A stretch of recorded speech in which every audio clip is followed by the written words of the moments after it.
Tender is the Night by F. Scott Fitzgerald, Book 2, Chapter 1. In the spring of 1917, when Dr. Richard Diver first arrived in Zurich, he was 26 years old, a fine age for a man, indeed, the very acme of bachelorhood. Even in wartime days, it was a fine age for Dick, who was already too valuable, too much of a capital investment, to be shot off in a gun. Years later, it seemed to him that, even in this sanctuary, he did not escape lightly. But about that he never fully made up his mind. In 1917, he laughed at the idea, saying apologetically that the war didn't touch him at all. Instructions from his local board were that he was to complete his studies in Zurich and take a degree as he had planned. Switzerland was an island, washed on one side by the waves of thunder around Gorizia, and on another by cataracts along the Somme and the Ain. For once, there seemed more intriguing strangers than sick ones in the cantons, but that had to be guessed at. The men who whispered in the little cafes of Bern and Geneva were as likely to be diamond salesmen or commercial travelers. However, no one had missed the long trains of blinded or one-legged men or dying trunks that crossed each other between the bright lakes of Constance and Neuchâtel. In the beer halls and shop windows were bright posters presenting the Swiss defending their frontiers in 1914. With inspiring ferocity, young men and old men glared down from the mountains at phantom French and Germans. The purpose was to assure the Swiss heart that it had shared the contagious glory of those days. As the massacre continued, the posters withered away, and no country was more surprised than its sister republic when the United States bungled its way into the war. Dr. Diver had seen around the edges of the war by that time. He was an Oxford Rhodes Scholar from Connecticut in 1914. He returned home for a final year at Johns Hopkins and took his degree. In 1916, he managed to get to Vienna under the impression that if he did not make haste, the great Freud would eventually succumb to an airplane bomb. Even then, Vienna was old with death, but Dick managed to get enough coal and oil to sit in his room in the Damastevstrasse and write the pamphlets that he later destroyed, but that, rewritten, were the backbone of the book he published in Zurich in 1920. Most of us have a favorite, a heroic period in our lives, and that was Dick Diver's. For one thing, he had no idea that he was charming, that the affection he gave and inspired was anything unusual among healthy people. In his last year at New Haven, someone referred to him as Lucky Dick. The name lingered in his head. "Lucky Dick, you big stiff," he would whisper to himself, walking around the last sticks of flame in his room. "You hit it, my boy. Nobody knew it was there before you came along." And at the beginning of 1917, when it was becoming difficult to find coal, Dick burned for fuel almost 100 textbooks that he had accumulated. But only as he laid each one on the fire, with an assurance chuckling inside him that he was himself a digest of what was within the book, that he could brief it 5 years from now, if it deserved to be briefed. This went on at any hour, if necessary, with a floor rug over his shoulders, with the fine quiet of the scholar which is nearest of all things to heavenly peace, but which, as will presently be told, had to end. For its temporary continuance, he thanked his body that had done the flying rings at New Haven and now swam in the winter Danube. With Elkins, second secretary at the embassy, he shared an apartment, and there were 2 nice girl visitors, which was that and not too much of it, nor too much of the embassy either. His contact with Ed Elkins aroused in him a first faint doubt as to the quality of his mental processes. He could not feel that they were profoundly different from the thinking of Elkins, who would name you all the quarterbacks in New Haven for 30 years. And Lucky Dick can't be one of these clever men. He must be less intact, even faintly destroyed. If life won't do it for him, it's not a substitute to get a disease or a broken heart or an inferiority complex, though it'd be nice to build out some broken side till it was better than the original structure. He mocked at his reasoning, calling it specious and American. His criteria of uncerebral phrase-making was that it was American. He knew, though, that the price of his intactness was incompleteness. "The best I can wish you, my child," so said the fairy Blackstick in Thackeray's The Rose and the Ring, "is a little misfortune." In some moods, he griped at his own reasoning.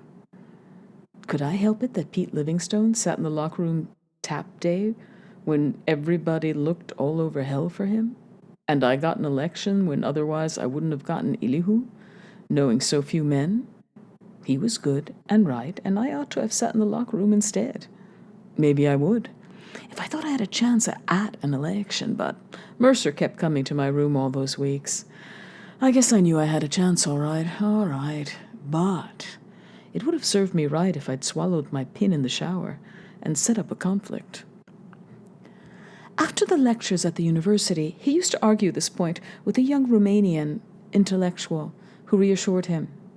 "There's no evidence that Goethe ever had a conflict in the modern sense.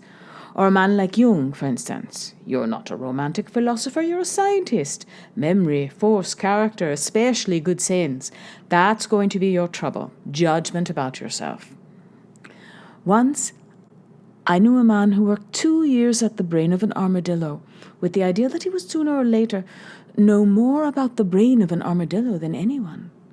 I kept arguing with him that he was not really pushing out the extension of the human range. It was too arbitrary. And sure enough, when he sent his work to the medical journal, they refused it. They had just accepted a thesis by another man on the same subject. Dick got up to Zurich on less Achilles' heels than would be required to equip a centipede, but with plenty. The illusion of eternal strength and health, and of the essential goodness of people, illusions of a nation, the lies of generations of frontier mothers who had to croon falsely that there were no wolves outside the cabin door. After he took his degree, he received his orders to join a neurological unit forming in the Bar-sur-Aube. In France, to his disgust, the work was executive rather than practical. In compensation, he found time to complete the short textbook and assemble the material for his next venture. He returned to Zurich in the spring of 1919, discharged. The foregoing has the ring of a biography without the satisfaction of knowing that the hero, like Grant, lolling in his general store in Galena, is ready to be called to an intricate destiny. Moreover, it is confusing to come across a youthful photograph of someone known in a rounded maturity and gaze with a shock upon a fiery, wiry, eagle-eyed stranger. Best to be reassuring, Dick Diver's moment now began. Chapter 2. It was a damp April day with long diagonal clouds over the Ellishorn and water inert in the low places.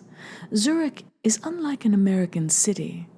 Missing something ever since his arrival 2 days before, Dick perceived that it was the sense he had in finite French lines, that there was nothing more. In Zurich, there was a lot besides Zurich. The roofs up led the eyes to tinkling cow pastures, which in turn modified hilltops further up, so life was a perpendicular starting off to a postcard heaven. The alpine lands, home of the toy and the funicular, the merry-go-round, and the thin chime, were not a being here, as in Franz and French vines growing over one's feet on the ground. In Salzburg, once Dick had felt the superimposed quality of a bought and borrowed century of music. Once, in the laboratories of the university in Zurich, delicately poking at the cervical of a brain, he had felt like a toy maker, rather than like the tornado who had hurried through the old red buildings of Hopkins 2 years before, unstayed by the irony of that gigantic Christ in the entrance hall. Yet, he had decided to remain another 2 years in Zurich, for he did not underestimate the value of toy-making in infinite precision, of infinite patience. Today, he went out to see Franz Gregorovius at Domler's clinic at the Zurich Sea.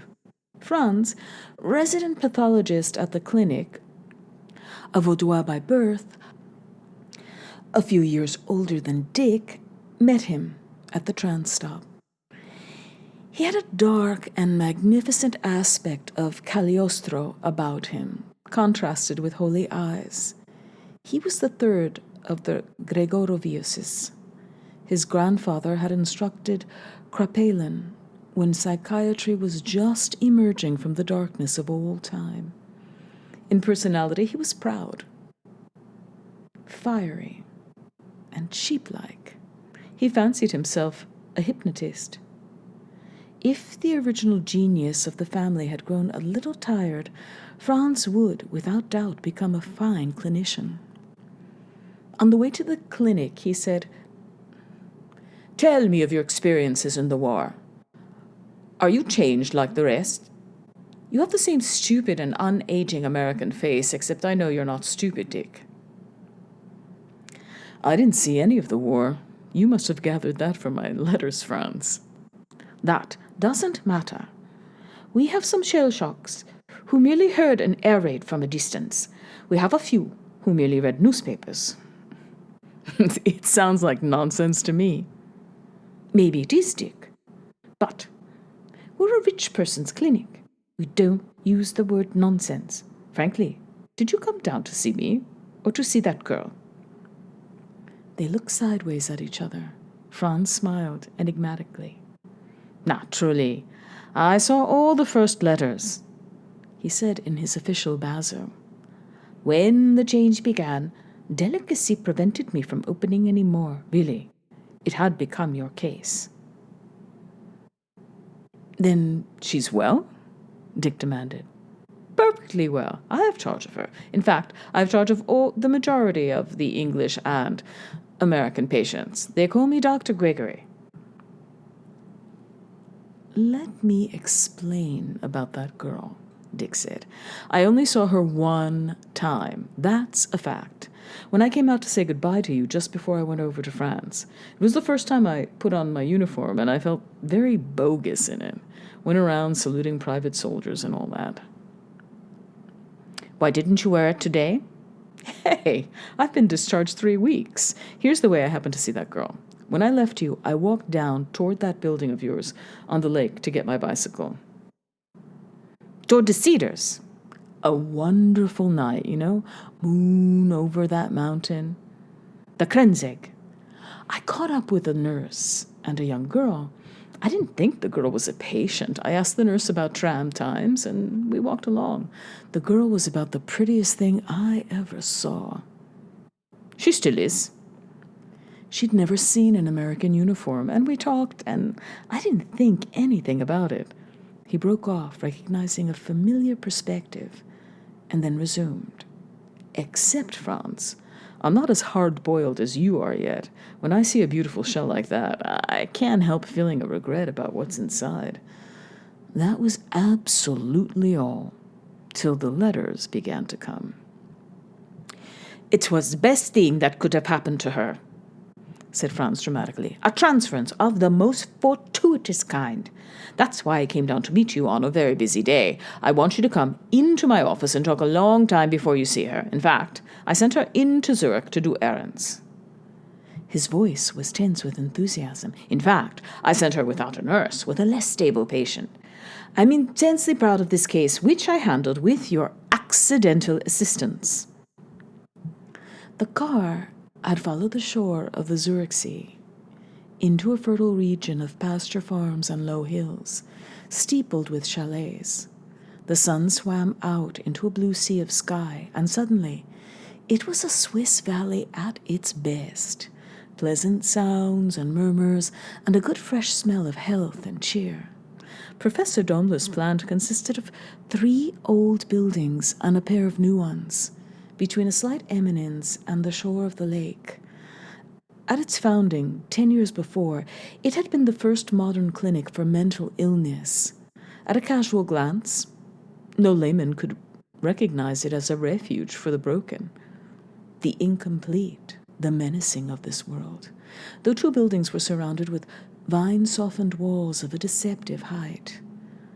Some men raked straw in the sunshine. Here and there, as they rode into the grounds, the cars passed the white flag of a nurse, waving beside a patient on a path. After conducting Dick to his office, Franz excused himself for half an hour. Left alone, Dick wandered about the room and tried to reconstruct Franz from the litter of his desk, from his books and the books of and by his father and grandfather, from the Swiss piety of a huge claret-colored photo of the former on the wall. There was smoke in the room. Pushing open a French window, Dick let in a cone of sunshine. Suddenly, his thoughts swung to the patient, the girl. He had received about 50 letters from her, written over a period of 8 months. The first one was apologetic, explaining that she had heard from America how girls wrote to soldiers whom they did not know.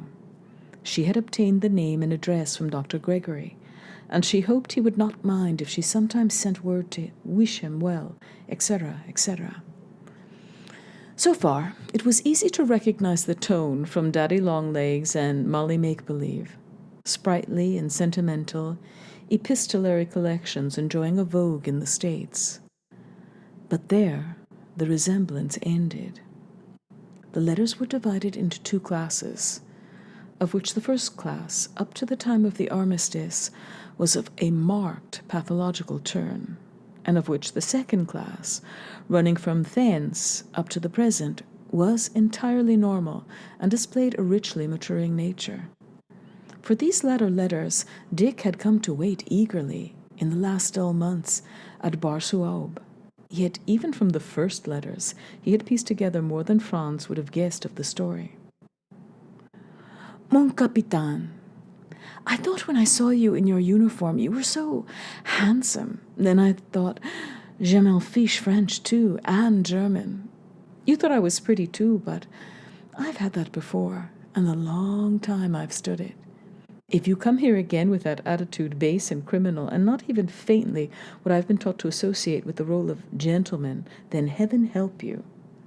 However, you seem quieter than the others. All soft like a big cat. I have only gotten to like boys who are rather sissies. Are you a sissy? There were some somewhere. Excuse all, miss. It is the 3rd letter I have written you, and will send immediately or will never send. I've thought a lot about moonlight, too, and there are many witnesses I could find if I could only be out of here. They said you were a doctor, but so long as you are a cat, it is different. My head aches, so excuse this walking there like an ordinary with a white cat will explain, I think. I can speak 3 languages, 4 with English, and I'm sure I could be useful interpreting. If you arrange such thing in France, I'm sure I could control everything with the belts all bound around everyone like it was Wednesday. It is now Saturday, and you are far away. Perhaps killed. Come back to me some day, for I will be here always on this green hill, unless they will let me write my father, whom I loved dearly. Excuse this. I am not myself today. I will write when I feel better. Cheerio, Nicole Warren. Excuse all this. Captain Diver, I know introspection is not good for a highly nervous state like mine, but I would like you to know where I stand. Last year, or whenever it was in Chicago, when I got so I couldn't speak to servants or walk in the street, I kept waiting for someone to tell me. It was the duty of someone who understood. The blind must be led. Only no one would tell me everything. They would just tell me half, and I was already too muddled to put 2 and 2 together. One man was nice. He was a French officer, and he understood. He gave me a flower, and said it was plus petit et moins attendu. We were friends. Then he took it away. I grew sicker, and there was no one to explain to me. They had a song about Joan of Arc that they used to sing at me, but that was just mean. It would just make me cry, for there was nothing the matter with my head then. They kept making reference to sports, too, but I didn't care by that time. So, there was that day I was walking on Michigan Boulevard, on and on for miles, and finally they followed me in an automobile. But I wouldn't get in. Finally, they pulled me in, and there were nurses. After that time, I began to realize it all because I could feel what was happening in others.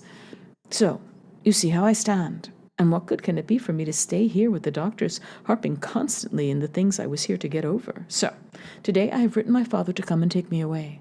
I am glad you are so interested in examining people and sending them back. It must be so much fun. And again, from another letter. You might pass up your next examination and write me a letter. They just sent me some phonograph records in case I should forget my lesson, and I broke them all so the nurse won't speak to me. They were in English, so the nurses would not understand. One doctor in Chicago said I was bluffing, but what he really meant was that I was a twin, 6, and that he had never seen one before. But I was very busy being mad then, so I didn't care what he said. When I'm very busy being mad, I don't usually care what they say. Not if I were a million girls. You told me that night you'd teach me to play. Well, I think love is all there is, or should be. Anyhow, I'm glad your interest in examinations keeps you busy. Tout à vous, Nicole Warren. There were other letters among whose hopeless caesuras lurked darker rhythms. Dear Captain Diver, I write to you because there is no one else to whom I can turn, and it seems to me if this farcical situation is apparent to one as sick as me, it should be apparent to you. The mental trouble is all over, and besides, I am completely broken and humiliated, if that was what they wanted. My family have shamefully neglected me. There's no use asking them for help or pity. I have had enough, and it is simply ruining my health and wasting my time pretending that what is the matter with my head is curable. Here I am, in what appears to be a semi-insane asylum, all because nobody saw fit to tell me the truth about anything. If I had only known what was going on like I know now, I could have stood it, I guess, for I'm pretty strong, but those who should have did not see fit to enlighten me. And now, when I know and have paid such a price for knowing, they sit there with their dog lives and say I should believe what I did believe, especially one does, but I know now. I am lonesome all the time, far away from friends and family. Across the Atlantic, I roam all over the place in a half days. If you could get me a position as interpreter, I know French and German like a native, fair Italian and a little Spanish. Or in the Red Cross ambulance, or as a trained nurse, though I would have to train you, would prove a great blessing. And again, since you will not accept my explanation of what is the matter, you could at least explain to me what you think, because you have a kind cat's face, and not that funny look that seems to be so fashionable here. Dr. Gregory gave me a snapshot of you, not as handsome as you are in your uniform, but younger looking. Mon Capitan, it was fine to have your postcard, and I am so glad you took such interest in disqualifying nurses. Oh, I understood your note very well indeed. Only, I thought from the moment I met you that you were different. Dear Capitan, I think one thing today and another tomorrow. That is really all that's the matter with me, except a crazy defiance and the lack of proportion. I would gladly welcome any alienist you might suggest.